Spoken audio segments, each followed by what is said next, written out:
then we'll pass, thanks Tim, and then we'll pass over to Libby Bowles of Sustainable Hive, who's going to tell us a little bit about Bristol Harbour's new best friend. Hooray, thank you very much indeed. Right, I'm just going to share. Hopefully everyone can see that. Let me just pop it onto slideshow. Yes, okay, brilliant. So thank you very much indeed for having me here this evening. And I know it's a lovely sunny evening, so thank you to those who've come and shown up and are here and smiling and happy and raring to go. So I'm here to talk to you this evening about Seacycler and how we in Bristol are turning the tide on marine litter. Hopefully I can get to the next slide. Okay, so my name is Libby, as Grant said. Just to give you a little bit of background information about why I should be a person to listen to talking about plastic pollution and waste in the water. I've got a background of teaching. I spent 6 years working as a primary school teacher in London, and also a couple of other spots around the world. And I've spent about 6 years working underwater in 4 different continents, monitoring plastic pollution around the Mesoamerican Barrier Reef in Mexico, and running a research centre in Mozambique. And during that time, I was there for 3 years, and we performed necropsies on various dead animals that we found in the sea, and almost entirely found them to have a lot of plastic and various other man-made debris in their stomach. So it's something that I care about very much, and has led me back to the UK to work for Sustainable Hive, which is an education consultancy. So I feel a little bit well qualified to talk to you this evening about plastic pollution and how we can help with that in our waterways. So Seacycler is this beautiful boat you can see on the screen right now. She is a plastic punt and runs in a very economical and environmentally friendly way. So this is a picture of her on the day of the launch, where the Lord Mayor came down. As you can see him there, dressed a little bit like Captain Hook, sorry, and it was brilliant. While we had people down there taking pictures, the Matthew went past in the background with a bunch of kids on it, hanging off the side, screaming, "Captain Hook, Captain Hook." So there she is on the high seas of Bristol floating harbour. She's made from 99% recycled PET plastic. So she's made from around 8,000 plastic bottles, and they are created with using bottles to make Classwood, and I'll go into that in a little bit more detail in a moment. She's also got an electric motor, so when she's chugging about on the harbour, there's no nasty fumes coming out. It's a very environmentally friendly way to get around the harbour. And she weighs about a tonne, and she's made from about 8,000 plastic bottles, which my slides seem to be having a little funny moment here. So yes, about 8,000 plastic bottles went to make up the Seacycler. And she's really special because there's only 6 of these in existence, and she lives tucked away just next to the grain barge under a cover. So if you want to go and have a look at her, she's moored with Young Bristol and is under a blue cover most of the time. And then when we come out, we put up these banners on the side, which tell everyone that she's made from recycled plastic. Okay. So she is a 10-seater Classwood punt, and Classwood is when they melt PET bottles down and make them into something that looks like wood. So on the top right-hand side, you can see this street sign, and these posts are made from Classwood, so it's made out of plastic and kind of looks like wood. You can see some examples of decking here where they've really gone into a lot of detail and even put the grain of wood printed into the plastic, so they look very kind of natural, as it were. So what happened was, we had one boat at the beginning several years ago. It went around and collected enough plastic bottles to make a second boat, and so on. And so it went on like that. And the Queen's Gloriana barge maker is a very nice man called Mark Edwards in Richmond, and he's made us this Classwood Punt. So he makes these using really traditional boat making methods, and our boat was made in Richmond and joined us here in Bristol last year. So the inspiration came from a project in Amsterdam called Plastic Whale, which was really amazing and combined sightseeing with cleaning up the city's canals. And then here in the UK, a lady named Christine Armstrong, who's a circular economy champion and author, Paul Bew, who's the Docklands Sailing Club owner, and a local school in Canary Wharf, set up a pilot project. And it was cleaning up the docks, getting valuable plastics and inspiring the next generation of students to become kind of eco-warriors. Bristol hosted this boat, the first one that went around. I think it was either called the Polly Roger or the Polly Mer. So there's some really, really great piratey names going on there, weaving in the plastic, and we've ended up with a Seacycler. So we had this boat here in 2018, I think, or 19, and it was in Bristol for a month and toured around different cities in Bristol, in the UK, sorry, collecting plastic, all getting ready to make the subsequent boats. And then we've been the first place outside of London that's been gifted one of these permanently. So having a think about why we would want to go plastic fishing in the harbour. In a couple of years ago, Hubbub did a questionnaire, a survey, and 64% of people felt like they were just really helpless when it came to wanting to tackle the ocean litter crisis. So we're kind of empowering people to feel like they're doing something about that, which is really, really important, to feel empowered and to feel like we're doing something and making a difference. And we are making a difference right in our local ecosystem. So every year we know that around 8 million tonnes of litter enters the world's oceans. So doing something about that on our own doorstep is great. And it really gives a lot of people the opportunity to experience firsthand the impact of our lifestyle, and ours meaning the kind of wider lifestyle, not just us personally, on the local environment. It's really interesting. So we spend a lot of time going kind of around the Arnolfini and that area near the watershed, where there's a lot of plastic cups being used and just kind of entering the waterways very quickly. So it's really lovely to be able to get in right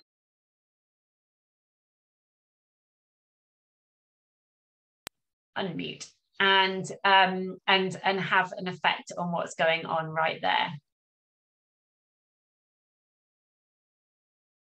So plastic fishing, there's two of us who skipper the mighty Seacycler. Both of us are Royal Yacht Association are qualified skippers. We've got first aid and VHF radio training as well. So we're the good people for looking after you when you're out on the boat, and we're brimming with local knowledge and enthusiasm. So as well as coming out with us and having a bit of information all about plastic pollution and what's going on in the waterways, we've also got quite a lot of information about the local area. So it's a really nice way to get to know a bit more about the Bristol Harbour and the city.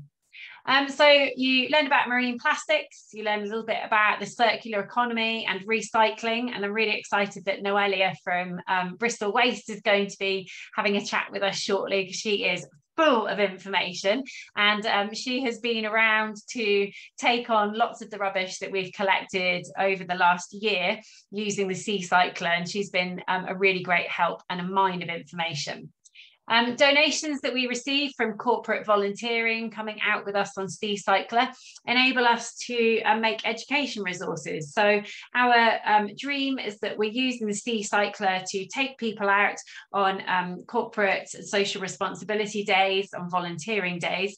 And then with donations that we receive, we can basically make amazing resources. We're all ex-teachers working at Sustainable Hive, and then we can deliver these outreach resources into schools. Kids can learn about what's going on in the waterways, have some maths lessons, English lessons, all that kind of thing related to plastics, and then come out with us on the boat and actually bring all of that learning to life. And we all know that you kind of, once you get involved in doing something, that's when you're really remembering and learning well. So yes, bringing all these issues to life right in the heart of Bristol. And it's also a really wonderful way to see Bristol from another point of view. So we would like Seacycler really to be a well-known and valued asset to the city. Already there's lots of people that we see when we're out and about, and with the banners up on the side saying that we're made out of recycled plastic, it's a really lovely way to engage with people. And we always get people kind of shouting from the side, is that boat really made of plastic, and how can I come on it, and all that kind of thing. So it's great. So we'd love to see businesses regularly hopping on board for their Volunteers Day. We want to take Bristol schools out so we can run workshops and curriculum linked learning and take them on a litter picking trip, and really bring environmentalism and learning to life, because as we know, that's when people are hooked in, that's when they get passionate, and that's when they want to do something to help. And also to give people a greater understanding of the impact of plastic and litter in our waterways, why it's bad to have that plastic there, what it actually means kind of chemically when animals are eating plastic and it's being ingested by animals in the water. And eventually we want to create a big fat behaviour shift in the city, which is what all of us want. So it's really nice to be here with like-minded people. Now, that was really quick, so thank you very much for listening. If anybody has any questions, please feel free, or do hit us up with any questions on seacycler.org.uk as well, if you don't think of anything this evening. But otherwise, thank you very much. Thanks, Libby. That's really exciting. I really hope all the businesses, especially in the centre there, whose colleagues are going out and buying takeaway stuff and probably inadvertently at least contributing to the waste in the water, sign up and come out with you. Yeah, it's been really great. We've got quite a few companies asking to come out with us at the moment, which is really brilliant. And we can build kind of whole day activities for people. So we, as well as doing Seacycler, we can drop multiple groups of people. So we have the Blackbeard's Banksy tour, walking tour as an alternate thing that we can do. We've got silent disco litter picking that we can incorporate, and also rather than everyone going and buying plastic wrapped stuff at lunchtime, we can also combine that all with a lunch booking somewhere kind of close to the harbour. So we've got lots of opportunities. It's not just kind of a boat ride. Okay, cool. Question came in from Helen. Can you say a bit about the practical process of picking up the litter from the water? We need lots of trips so you can get it all before it sinks. Exactly. So yeah, only a very small percentage of rubbish actually stays on the surface once it's in there. So yes, we do want to kind of grab all that stuff. We can't get anything that's kind of sunk really to the bottom, as you can imagine. So basically we sit on both sides of the plastic punt here. There's seating up both sides, and in the middle we have loads of plastic tubs like the one that you can see here in the logo that we've got. So there's plastic tubs sitting in the middle. We've got litter pickers, so they're kind of big stick litter pickers, and we've got a couple of really long ones because we don't want people leaning over the side and being at risk of falling in. But yeah, so we basically grab things, we try and sort them out as we go around, and then because we want to have the maximum impact, once we've got all of that, then basically we fill out a form, and you know, we don't want to just be picking up the litter, we want to be recycling as much as we can, but also giving useful information to kind of various groups, including Bristol Waste, who like to know kind of how much we've picked up of what different materials. So we really kind of do it to quite a narrow level, very detailed, you know, kind of how many drinks cups we've got, what different makes of snacks we've got, all the different things. We break it down and fill in a sheet. So we try and make the most of the citizen science that we can. So gathering lots of data about what we're actually picking up out of the harbour. And then does it go off to Bristol Waste, or are you saving it for your next boat? No, absolutely. So the PET plastic we do record and keep, and that will go towards the next boat being created. For a lot of the stuff that we collected last year, lucky old me and my lovely colleague Olivia got to wash a lot of it, and we had an artist who came and created a sculpture in the Bristol Aquarium. So if anybody's been to the aquarium in the last 4 or 5 months, in the Bay of Rays area, which is that kind of bubble on the back of the aquarium, there's a giant sculpture that's made with the rubbish that we picked up out of the harbour. So there's a big octopus whose legs kind of come down this kind of cliff front. There's what's supposed to be like a water pipe coming out with lots of water, and then there's all sorts of kind of sea creatures in there. So a lot of the rubbish is in the Bristol Aquarium, but we bag it up. We've got all the green and the clear coloured bags from Bristol Waste, and then we basically report, we weigh everything so we know how much weight of rubbish we've collected, and then we report to Bristol Waste where it is. We take a picture, upload that, so that Bristol Waste can come and collect it. And that's both kind of landfill stuff that can't be recycled, but obviously all the stuff that can be recycled is. Thank you. I think that's answered Julie's question pretty well. Pippa's asked, how can community groups without commercial funding get involved and experience? So really, basically, in the very short term, unfortunately, we're kind of looking for stuff to do with funding. We are going to be taking Seacycler out at kind of festival opportunities during the summer. So we're going to be out in the Festival of Nature in June for a week. I think that's the week, I don't have the dates, but I think it leads up to kind of the 10th, 11th. So it's maybe around the 5th of June for a week. Also, the Harbour Festival will be having Seacycler out and about. But if you get onto the website, you'll be able to sign up, and then when we're taking her out and we do have room for community groups, the people who've signed up will be the first to hear about it. So yeah, so that's the best way for the moment. Thank you. Cool. I think we'll do one more question, which is all there is at the moment, before we move on to Noelia. And if anyone else has got any other questions, we'll come back to them at the end.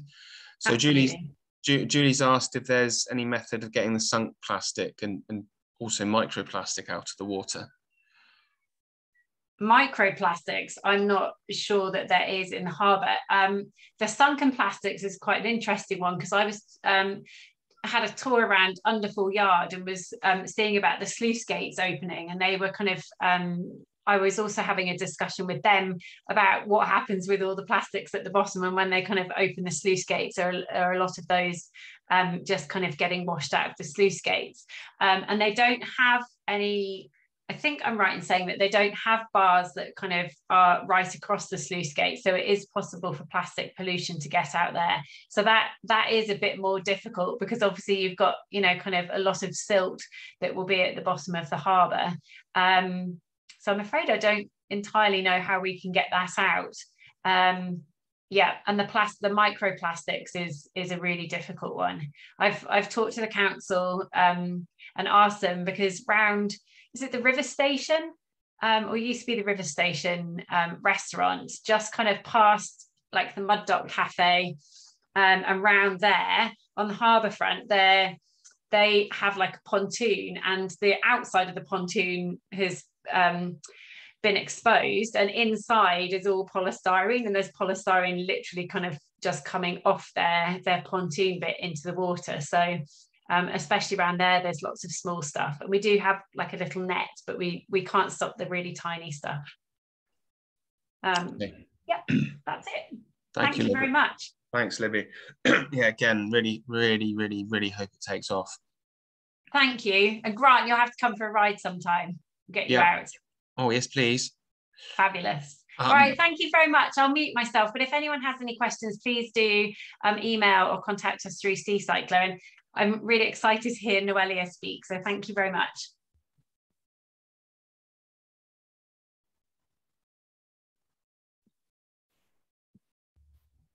Amazing. Thank you so much, Libby. Should I share now? Yeah, go for it, Noelia. Thank you so much, Libby. It's so funny how people, that's Libby's talking about how great I am, and all I can think about is how great this is and how great Sustainable Hive are. So yeah, the feeling is mutual. And yeah, you will see a little photo in a minute of me on the Seacycler. I absolutely love it. So yeah, I cannot recommend going on it enough, really. Okay, let me just... Sorry, could we just ask Libby to stop sharing her screen? That's it, thank you. Yeah. Good. If Libby stops sharing, we can get Noelia up. Mm-hmm.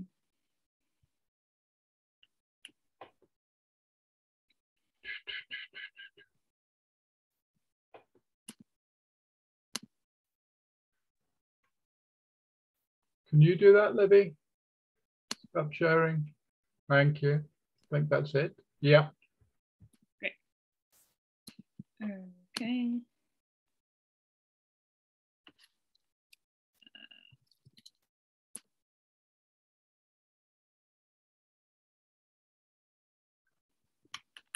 Maybe I'll do... Yeah, can you see the slides? Yeah, all okay? Great. Yeah, it's good. Wonderful. Yes, so thank you, everybody. Yes, as Libby and Grant said, I work for Bristol Waste. I do community engagement. So I do all sorts of talking to people about their bins and problematic materials and reuse and all that lovely stuff. I'm also a gardener in my spare time, and yeah, can't talk enough about rubbish, really. So yeah, I'll just go straight into it. So if you don't know too much about Bristol Waste, they are owned by the council, so they don't make any profit. All of the money goes straight back into the council that we make, if we make any extra. So yeah, that's what it means by tackle company. So we manage the recycling and residual waste in Bristol across the households and flats and commercial businesses as well. We have 2 transfer stations. So we have the one in Albert Road and the one in Avonmouth. So that is where all of the waste is processed from Bristol. We also do street cleansing. So you'll see our guys around litter picking and doing all sorts to keep the streets as clean as possible as well. We've got the household reuse and recycling centres. So we've got the one at Days Road, we've got the one at Avonmouth. Both of them have a reuse shop now. So if you haven't been to the reuse shop at Days Road yet, if that's your local recycling centre, I really recommend going. That's a really, really great way of reducing waste by buying something that's really, really cheap, which somebody else threw away. So yeah, your treasure that somebody else threw away, which is absolutely amazing. And we've got the new site opening at Hartcliffe as well, so that should be open sometime this year. And yeah, you know about community engagement work because that's me, and yeah, commercial services as well. So we do all sorts around the city. The objectives of Bristol Waste are to reduce residual waste, to increase recycling, and we do this with change in behaviour. So this is like one thing that we're really, really driven to do. We've done lots of really great campaigns. Just a few of them are here. So Slim My Waste and Bin Digestion. These are both about people really, really thinking about what you throw away in your wheelie bin. And actually a lot of the things that people throw away could have been recycled, and you can reduce your waste a lot with just a few little changes and just bearing some things in mind. We also do the Waste Nothing Challenge and the Waste Nothing Schools Challenge. So these little characters that you see there are from the Waste Nothing Schools Challenge. So yeah, we do all sorts in schools, and yeah, working with people across Bristol.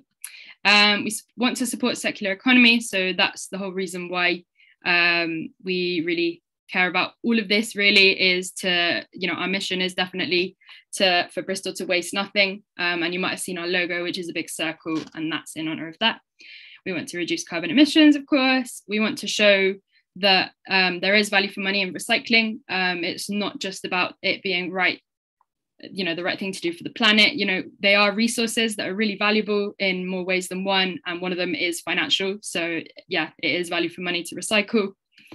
And to increase public understanding and engagement, and to enhance the Bristol street scene and neighbourhoods. So ultimately, we just want to make Bristol as clean and green as we can. And yeah, so when it says curbside there, that means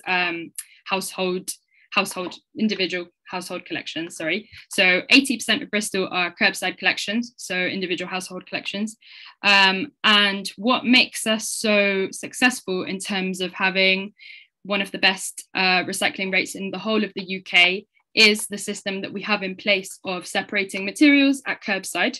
So a lot of the hard work that everybody does by separating their recycling at home means that the quality of the recycling is really, really high, and more of it gets recycled, which is great. So all materials leave us separated to gain maximum value and full circular recycling. So I'll go a little bit more into this in a minute. Tim asked me the really good question before you guys came along about what happens to the recycling materials. We do process them within the UK. Quite a few of them go to Wales, some of them go to Kent. You can look them up on the council website and on our webpage as well. And if you ever want to know what happens to any of our materials, we'd be more than happy to answer. We'll tell you where they go, why they go there. It's all about really demand and keeping things as local as possible. So yeah, you can rest assured that your recycling does get recycled, and most of it does stay within the UK. So something to think about, which sort of links all of the things that we're talking about together. So what Libby was talking about, and of course, where smaller footprints is concerned as well, I would say, is that ultimately we need to think about the waste hierarchy. So we need to think about that the most important things we can do to lower our carbon footprint is to prevent the waste in the first place. So that's the yellow part at the top. Then we need to obviously try to prepare the materials that we have bought or attained for some reason to reuse them in some way. So thinking about how we can get as many uses out of them as possible. Then after that would come recycling and composting. And then after that would come other types of recovery, so energy recovery. So when Libby mentioned landfill before, I'll talk a little bit more about this as well, but the wheelie bin refuse waste in Bristol, that goes to the energy recovery plant in Avonmouth. So it doesn't actually go to landfill. The majority will be recovered as energy, but I'll go a little bit more into that later on. And then right at the bottom is disposal. So that's just nothing was recovered as energy or recycled or otherwise. So obviously that's the least favourable and least desirable thing that we would want to do. So yeah, if you're not familiar with the waste hierarchy, I really recommend familiarising yourself really and thinking about which one is any of this new to you? Did you think, oh, I would have thought recycling would be higher up? It's really interesting to think about and to realise really that a lot of it is preventing that waste in the first place. So when Grant asked me, oh, Lydia, can you talk a little bit about how we, stop litter becoming a thing in the first place? A lot of it is about preventing that litter in the first place. Did you need that packaging? Did that need to be something that you needed to throw away in the first place, or could you have done without it? And then obviously then it's the other steps, could you have taken it home with you? Could you have reused it for something else? Could you have recycled it?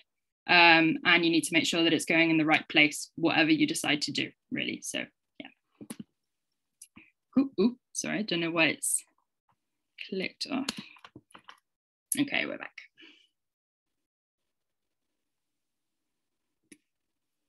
Okay, so just a little breakdown of what happens to different types of materials. So these are rough figures from last year, so they need to be confirmed, but I tried to get you the most up-to-date working figures possible.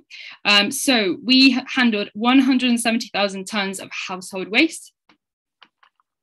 Approximately 45% of this was recycled. The rates of recycling have lowered during the pandemic. Obviously, this is due to a number of reasons, but one of them is obviously with the impact of the pandemic, single-use materials have gone up, such as the COVID tests and things like that. it's a whole host of reasons, but yeah, recycling has lowered a little bit by a few percentages, but we really want to get it back up, and our target is to get that to 60%. So that's something that we're working towards within the next 2 years. So the other 43% was recovered as energy or materials recovered to be reused. So maybe they weren't immediately recycled, but they ended up being recycled in some way, or they have been recovered as energy, like our Avonmouth plant, the Viridor one, or yeah, reused or recovered in some other way. And then 12% went to landfill. So yeah, obviously this is something that we want to keep as low as possible. It's really not something that we would want to do. It's something that upsets me every day, for sure, when something doesn't get reused or recycled, or it doesn't go in the right place and it ends up in landfill, because obviously we know as Libby was talking about, we know that the impact of this is really severe. It ends up in our oceans, it ends up, decaying and causing horrible gases in our environment. So yeah, it affects all sorts of wildlife, and yeah, it's just really something that we really don't want to do. So we're trying to keep that number as low as possible. And we made this video to show everybody what happens at the transfer station at Albert Road. So this is where all of the recycling ends up every day from collections around Bristol. So if you haven't seen this video, hopefully you will be excited to see it. So yeah, I will just press play now.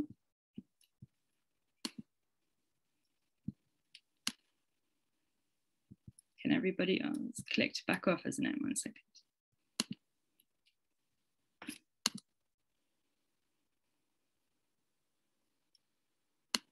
Sorry about that little technical blip. If I click again, hopefully this time it'll work. I don't know why it's not, okay.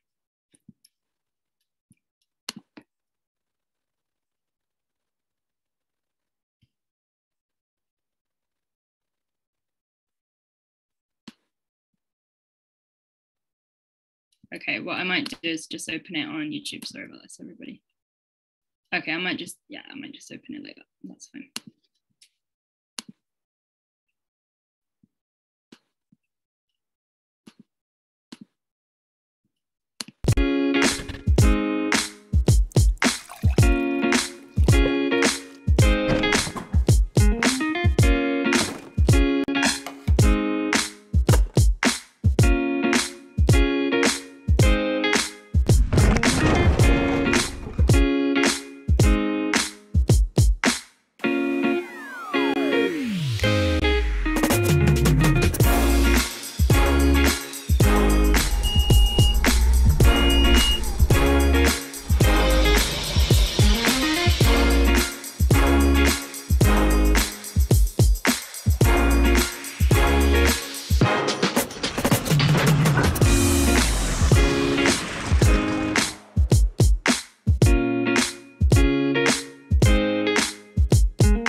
Sorry about the fact that it was small. For some reason, it wouldn't let me put it full screen. Sorry about that, everybody. It is on YouTube though, so if you want to watch that again, in case you missed something or it was too small for you, yeah, it's just called "What Happens to Your Recycling at Bristol Waste." I'm happy to send you the link if you like, but it is on YouTube.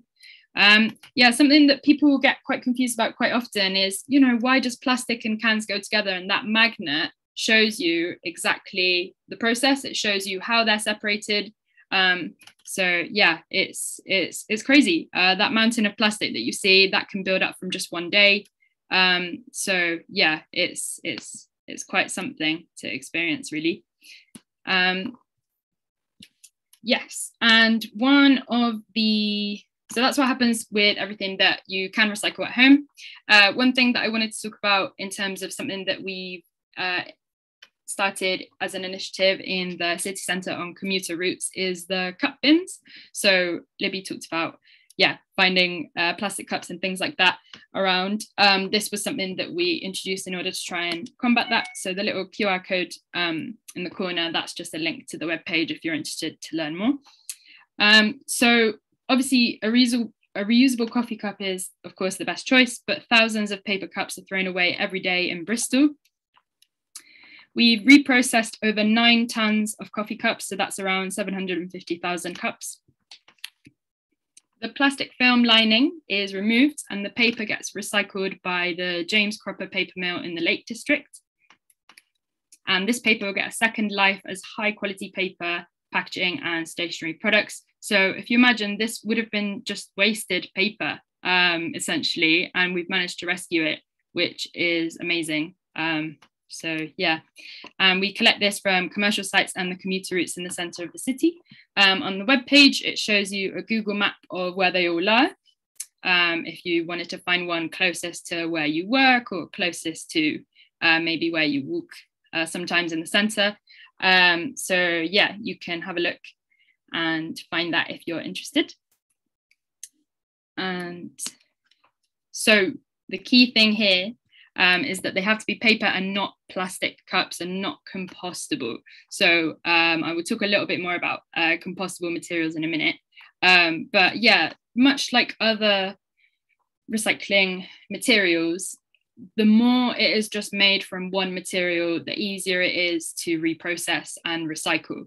So the reason why they are so difficult to recycle in the first place is because they are made of so many different types of materials, but because this paper and plastic lining is similar to that of the Tetra Paks, there's a process in place which we can use to recover that. So if you put a Tetra Pak in your or carton in your blue bag, it is, you know, the cardboard is recovered, but that film lining has to be removed because that plastic lowers the quality of that cardboard if it's processed together and not separately. So yeah, that's just a really golden rule of recycling, really, which I'll go into more in a little bit.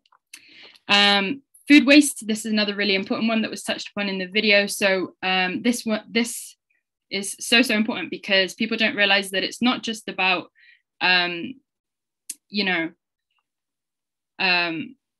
necessarily recycling or turning it into something else, but this gets made into 2 different things. It gets made into energy for homes in Bristol, but it also gets made into fertilizer, which can be used to grow crops. So it creates that circular economy loop, which is fantastic. You can learn a little bit more about the plant that does this, Jenico in Avonmouth, on their website if you like. I've put the link there and I've also put it in the QR code. I'm happy to share these slides afterwards. But yeah, this is another really good thing that we do with the food waste.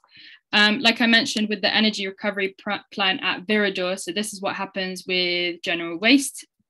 It's quite a complicated beast, really. It's an amazing piece of engineering. I visited this for the first time a few weeks ago, and essentially it's a huge boiler that boils all of the waste which is not processed in any way, so nothing that goes in there which could have been recycled is guaranteed to be recovered. Some of it does come out, so for example metals and things like that that withstand the heat, but other than that it will just get recovered as energy, and then a small amount of that goes to landfill as well, but most of it will be recovered into energy. Again, I've put the link, the QR code there for Viridor's website if you're interested in learning more. But yeah, I'll just read the little quote there. So it says, the process sees treated non-recyclable waste exposed to high temperatures under highly controlled conditions. The energy release is then captured, turned into electricity and fed into the national grid. And they've got a few plants like this around the UK. Okay, so yeah, I've sort of like mentioned this already, but just to finish explaining that. So the general rule of thumb is that mixed materials are problematic in general. So compostable, quote, materials are not always accurate. They don't tend to break down very easily. So this is something to check, definitely. When you buy something and they say that it's compostable, you need to make sure that that's actually true. The more we can separate materials out without mixing materials, so for example, plastic and paper, the higher the quality of the material and the more it can be recycled again and again. Like I said just now, it's really worth checking that the company that made or provided the packaging, you know, is there somewhere you can send this to if you can't recycle it at home? It could be that the processing required is not what we have available at Bristol, and therefore it would need to go in the general waste bin. And this is what, you know, we get a lot of people saying to us, well, why is this thing not recyclable? Well, that's the fault of the manufacturer, because, you know, they need to make sure that the material that they're using is not difficult to recycle. And the problem with compostable especially is that it needs to, it has a very, very high boiling point, for example, and maybe is really, really difficult to try to get that to break down in the first place. So yeah, you may need a different technology for it, basically. One really good thing to do is remove labels and remove lids that are a different material. So let's say you have a wine bottle with a plastic lid, it's really good to separate those. Again, any little bit of material that's different, if they get recycled together, it's just going to contaminate the recycling, is what we call it. It's just going to make the quality of that material have a mix of things in it rather than stay pure, if you like. It would be like a drop of milk in a glass of water, essentially. So obviously, ideally, we would, want to try and reduce that as much as possible. So every little thing you can do to separate materials is a really good thing. So I'm just going to quickly talk about 3 problematic materials that we don't accept at household collection at the moment. One of those is wrapping paper. So this is a very big topic around Christmas time, of course. The reason is that it's lined with a lot of foil and plastic. If it's just brown paper, that's absolutely fine. It can go with your brown paper and your cardboard and your blue back. No worries at all. If it's got a little bit of paint on there, so you can see that picture, it's got some potatoes that people have used as stamps. If it's got a little bit of paint, that's absolutely fine. As long as it's not covered in paint, you can recycle it, essentially. So yeah, it doesn't mean no paper whatsoever. It just means no plastic lined or foil paper. The other one is black plastic. The reason for this is that the black plastic, it's very difficult for our infrared detector to penetrate through the plastic and actually recognize it as plastic.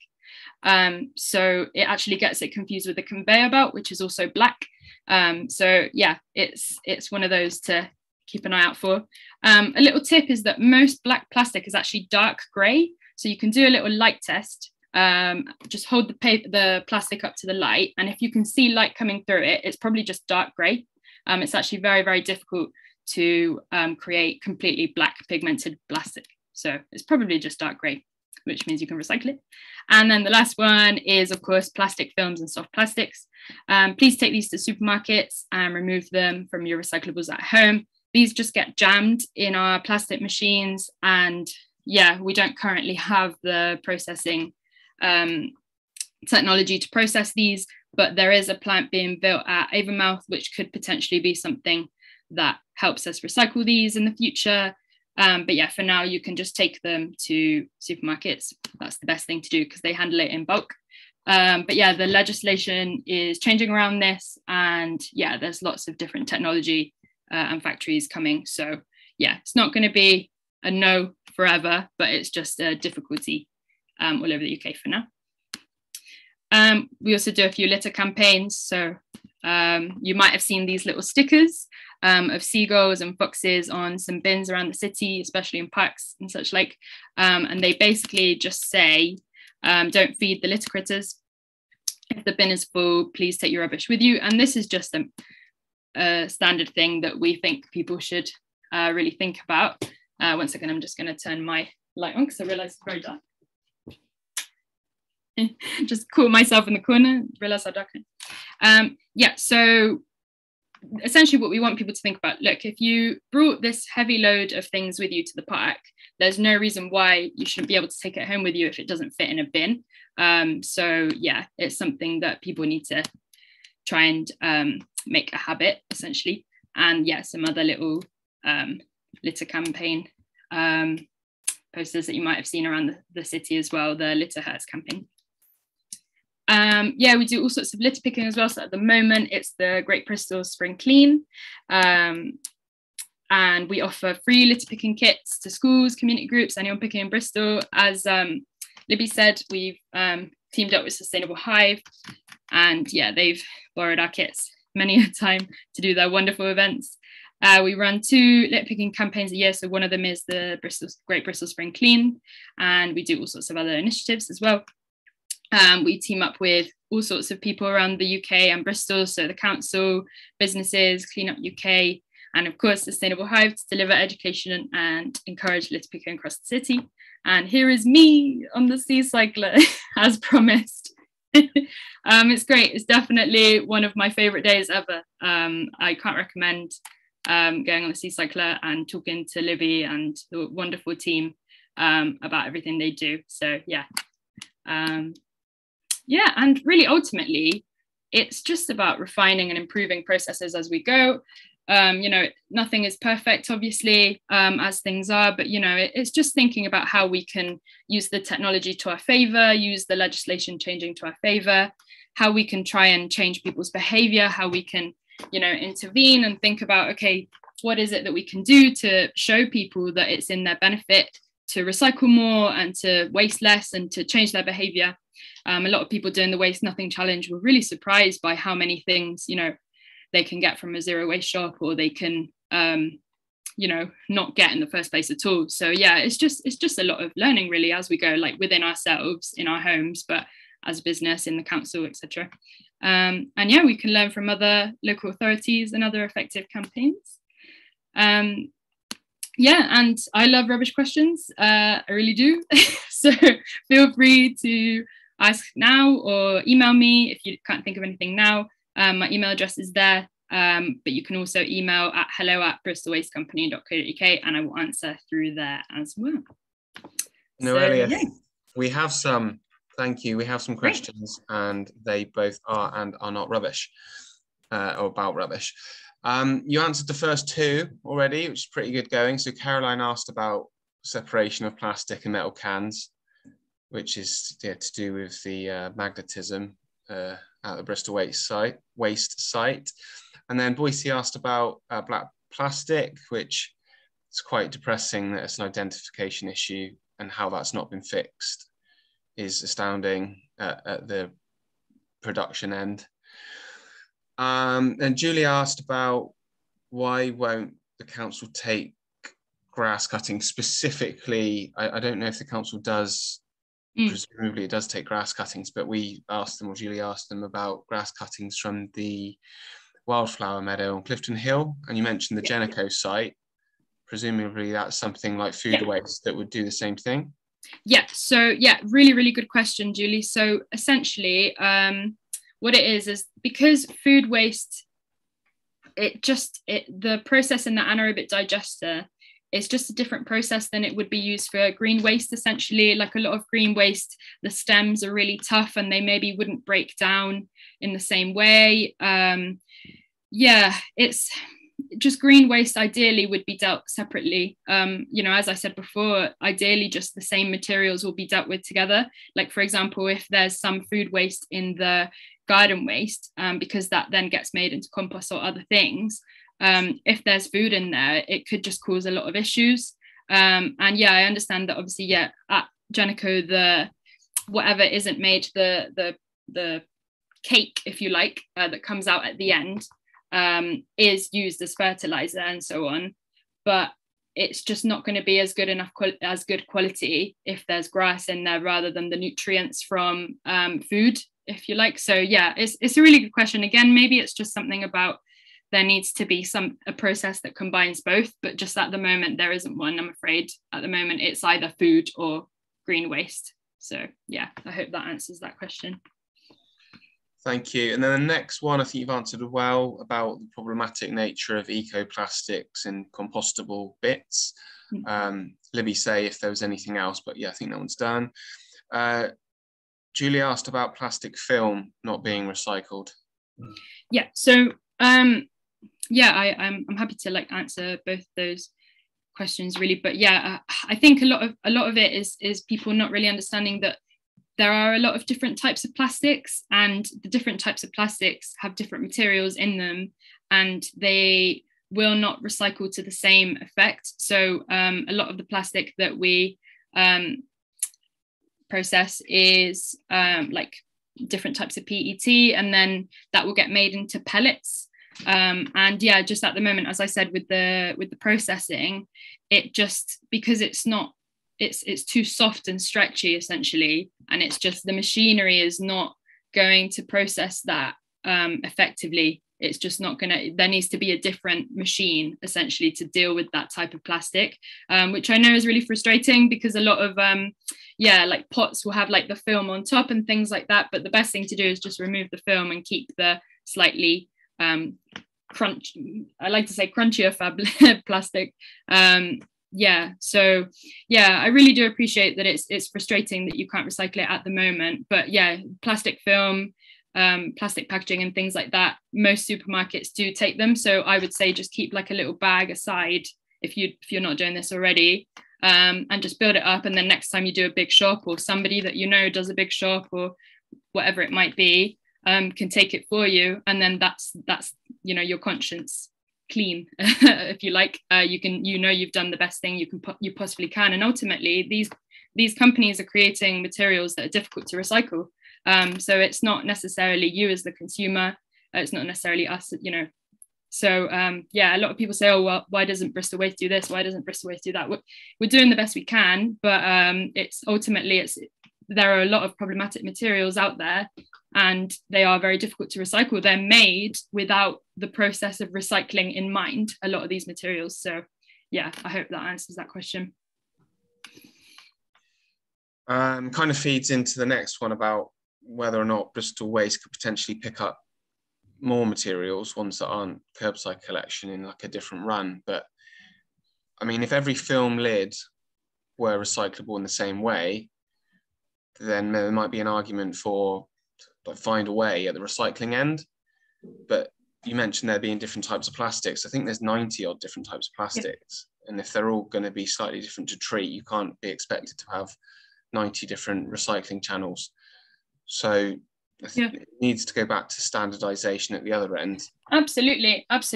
And you know, I've been really shocked to learn in this job that you know, not all local authorities do things in the same way. Some of them have a slightly more complicated process, a simpler process. Some local authorities, you just put it all in the same bin and it all gets, you know, so it's difficult because, like you say, there's no standardized, universalized system in place, and materials are very, very different.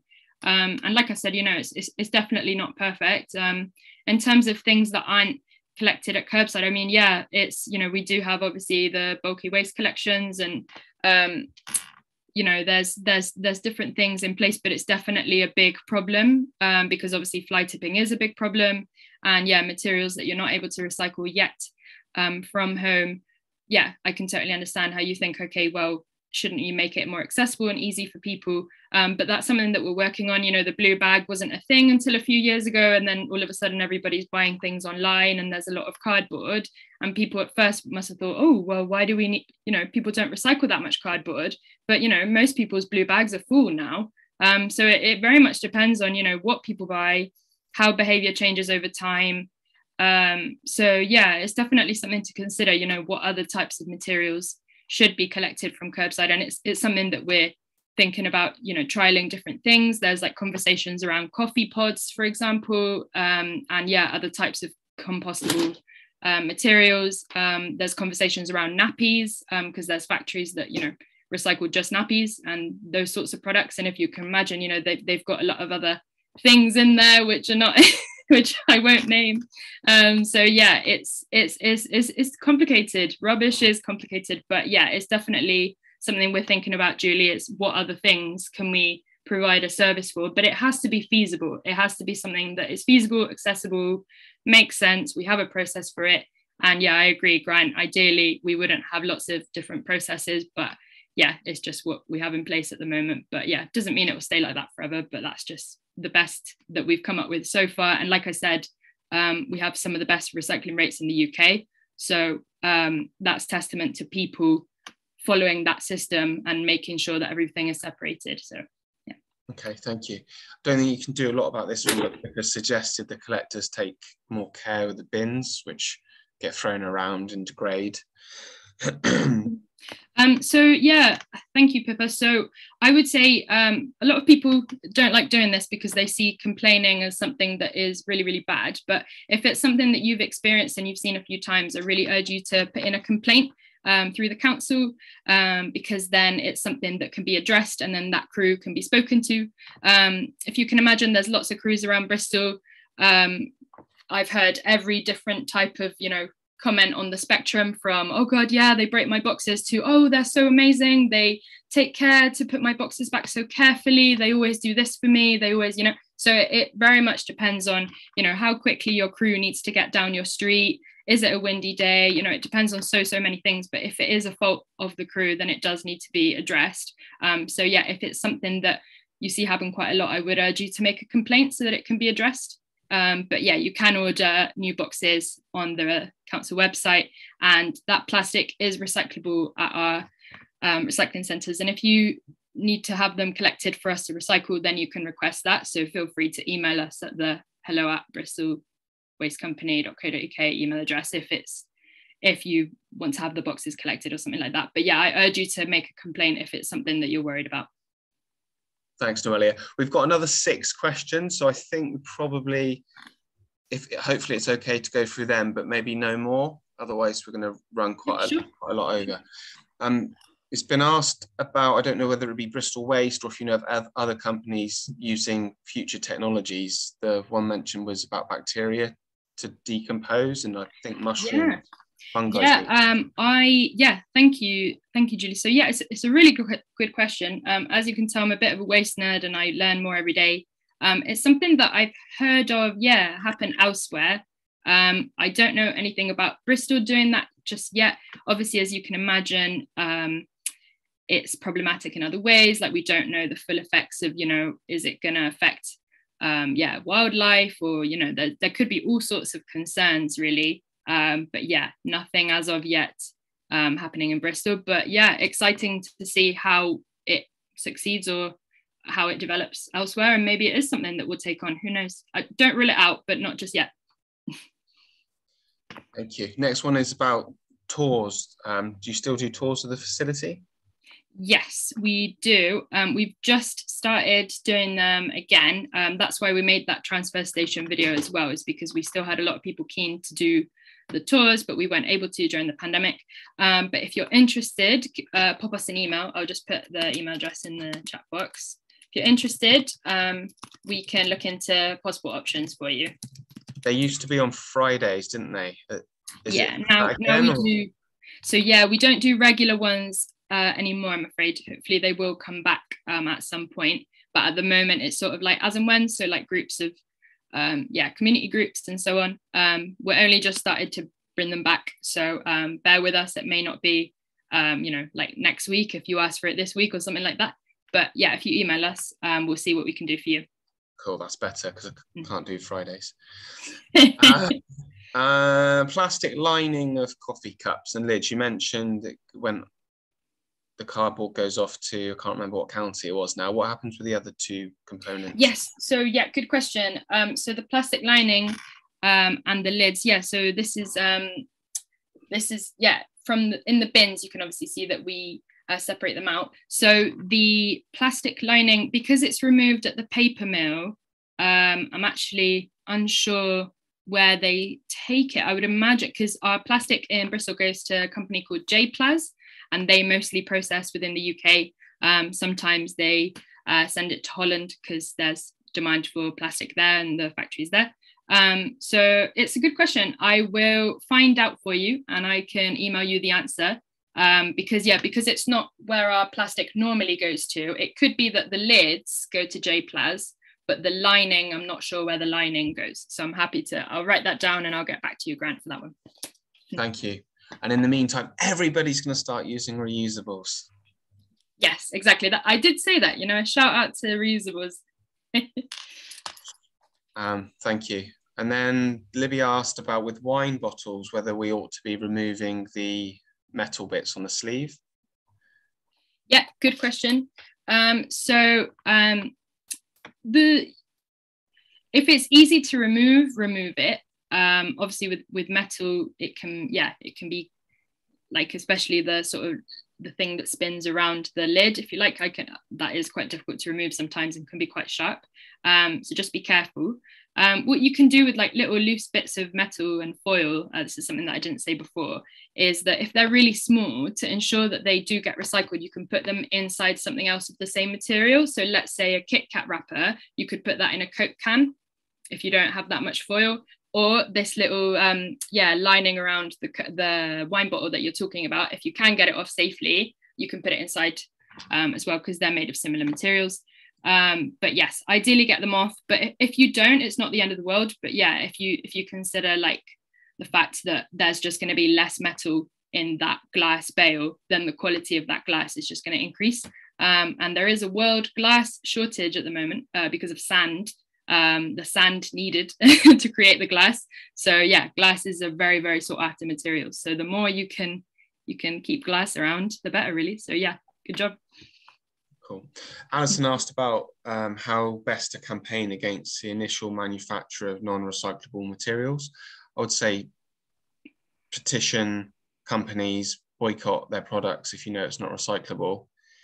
Write to your MP about the standardization issue. Yeah, definitely. Those are really, really good things to do. Just before you guys came on, I urged Libby to write to Pringles about their tube. I would say especially do it with companies that write it all over their packaging. It's part of their branding. Innocent got in trouble recently because they did some greenwashing around their plastic. And they had to own up and say, oh, actually, yeah, that wasn't quite accurate because this and this happens. So yeah, hold them accountable. If they say something is recyclable and actually it's not easily recyclable, or it's compostable, but it's not actually compostable, write to them, call them out, hold them accountable. Boycott if you can, but both, a mix of both, I think, a mix of all of the things you said and more, I think. Yeah. Cool. Just want to quickly mention what you said earlier about mixed materials being problematic, and just to say, people know this, but Tetra Pak, it's a nightmarish mixed material. There's a lot of greenwashing that's gone on there as well. Then the last question, I didn't note down who it was from, but it was whether or not Bristol Waste campaign on legislative changes. Wow. It's I think because we're owned by the council, we can't necessarily campaign. Like we can push for change and we can create, systems to make the change if you like. But in terms of campaigning, I'm not sure. I mean, we do all sorts of behaviour change and lots to get people to think about the impact of waste and things like that. So we can do that side of things. But in terms of legislative changes, I'm not sure. That's something that I would need to look into. I'm happy to, if you give me your email address, Els, I'd be happy to look into that for you. But yeah, I have a feeling that maybe we can't, but I'm not sure, to be honest. I'd be happy to look into that. So if you just pop your email address, I'll email you. The data that you create in all that you do should be enough, really. Like, all the changes should have been made based on the reality of what recycling is and isn't. But yeah, clearly we need to do more. Thanks, Noelia and everyone. I think we should stop there. Just gone a little bit over. Really enjoyed both of your talks, and all the questions are really, really good. Yeah, thank you, everybody. Yeah, there's, it's always more that can be done, like you say, Grant. But yeah, thank you, everyone.